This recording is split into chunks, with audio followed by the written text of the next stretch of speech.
Isang big shot sa larangan ng batas ang French lawyer na si Attorney Dov Jacobs, kaya naman pinili ni Attorney Nicholas Guzman ang legal counsel ni dating Pangulong Rodrigo Duterte sa International Criminal Court na kunin siya bilang associate counsel. Si Anton Cero magbabalita mula sa The Hague, Netherlands. Kinumpirma ni Atty. Kaufman ang pagkatalaga ni Atty. Jacobs sa kanyang kupunan upang tumulong sa defense team ng dating Pangulong Rodrigo Duterte na anya isang kilalang eksperto at may malalim na kaalaman sa mga usaping may kinalaman sa jurisdiksyon ng International Criminal Court. Opisyal ng bahagi ng legal defense team ni dating Pangulong Rodrigo Duterte sa International Criminal Court ang batikang French lawyer na si Attorney Dov Jacobs matapos siyang italaga bilang associate counsel para sa kasong crimes against humanity na kinakaharap ng dating lider. Batay sa dokumentong inilabas ng ICC, hiniling ni Atty. Nicholas Kaufman, lead counsel ni Duterte noong April 2, 2025 na mapasama si Jacobs sa legal defense team bilang associate counsel. Kinumpirma ng registry ang appointment ni Jacobs noong April 3. Inilahad ni Kaufman kung bakit niya piniling kunin si Jacobs bilang associate counsel. He will be assisting me on one very discrete issue.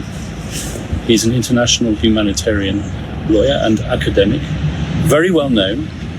He's a member of the Leiden University. He lectures there. People in The Hague know him very well. And he's also a proponent of one of the issues which is, how can I put it, central to this case. And if you've been following the debate, the academic debate which has surrounded the jurisdictional issues, you will realize why he is now in our team.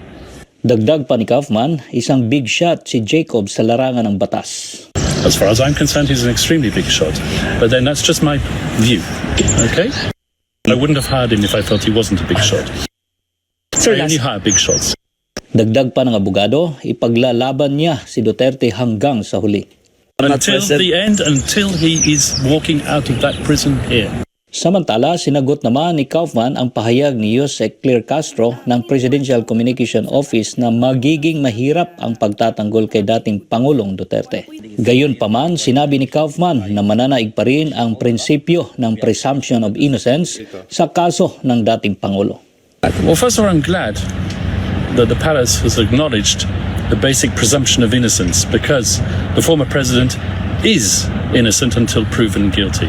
Patungkol naman sa umano'y harassment sa mga pamilya ng umano'y biktima ng extrajudicial killings, marin itong itinanggi ni Kaufman. Sabi niya, wala itong koneksyon sa kanilang kampo. Now, regarding whatever might have been said about harassment of witnesses, that is certainly not coming from our court. I can stress that time and time again. We have gone on the record and we have asked people to Isang big shot sa larangan ng batas ang French lawyer na si Attorney Dov Jacobs, kaya naman pinili ni Attorney Nicholas Guzman ang legal counsel ni dating Pangulong Rodrigo Duterte sa International Criminal Court na kunin siya bilang associate counsel. Si Anton Cero magbabalita mula sa The Hague, Netherlands. Kinumpirma ni Atty. Kaufman ang pagkatalaga ni Atty. Jacobs sa kanyang kupunan upang tumulong sa defense team ng dating Pangulong Rodrigo Duterte na anya isang kilalang eksperto at may malalim na kaalaman sa mga usaping may kinalaman sa jurisdiksyon ng International Criminal Court. Opisyal ng bahagi ng legal defense team ni dating Pangulong Rodrigo Duterte sa International Criminal Court ang batikang French lawyer na si Attorney Dov Jacobs matapos siyang italaga bilang associate counsel para sa kasong crimes against humanity na kinakaharap ng dating lider. Batay sa dokumentong inilabas ng ICC, hiniling ni Atty. Nicholas Kaufman, lead counsel ni Duterte noong April 2, 2025 na mapasama si Jacobs sa legal defense team bilang associate counsel. Kinumpirma ng registry ang appointment ni Jacobs noong April 3. Inilahad ni Kaufman kung bakit niya piniling kunin si Jacobs bilang associate counsel. He will be assisting me on one very discrete issue. He's an international humanitarian lawyer and academic, very well known. He's a member of the Leiden University. He lectures there. People in The Hague know him very well. And he's also a proponent of one of the issues which is, how can I put it, central to this case. And if you've been following the debate, the academic debate, which has surrounded the jurisdictional issues, you will realize why he is now in our team. Dagdag pa ni Kaufman, isang big shot si Jacobs sa larangan ng batas. As far as I'm concerned, he's an extremely big shot. But then that's just my view. Okay? I wouldn't have hired him if I felt he wasn't a big shot. I only hire big shots. Dagdag pa ng abogado, ipaglalaban niya si Duterte hanggang sa huli. Until the end, until he is walking out of that prison here. Samantala, sinagot naman ni Kaufman ang pahayag ni Yusek Clear Castro ng Presidential Communication Office na magiging mahirap ang pagtatanggol kay dating Pangulong Duterte. Gayunpaman, sinabi ni Kaufman na mananaig pa rin ang prinsipyo ng presumption of innocence sa kaso ng dating Pangulo.